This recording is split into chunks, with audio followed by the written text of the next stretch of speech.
So hi guys, welcome back to my YouTube channel again. So guys, in this video we will see how to add a signature in Outlook. So guys, if you want to add the signature in your Outlook, so guys, it is very easy. For this guys, first of all you click the setting here, this gear icon. After that guys, here you go to the option of general, sorry, accounts. In the account section, here you see the option of signature, so you just click on the on signature. After that guys, here you see the option of add new signature, so again click on okay, and guys here you enter your name. Okay, otherwise you here. Okay, so here you edit like which color you want, so I'm just to select it. Okay, go here for changing and add more editing.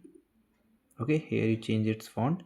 Otherwise if you want insert, so okay, click here, so you picture and you select it from your menu. Okay, so currently I don't have any image, so I just created from the text. Okay, after that you click on save.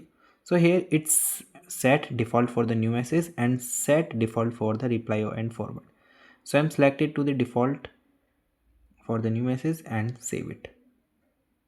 Okay, now it save it. When now I cut it, now when I'm creating a new mail, so here you see create new mail. Here you see the my signature is already show in my mail. Okay, so this is the simple way that you can done. And guys, thank you and have a nice day. And guys, subscribe our YouTube channel for the further informations.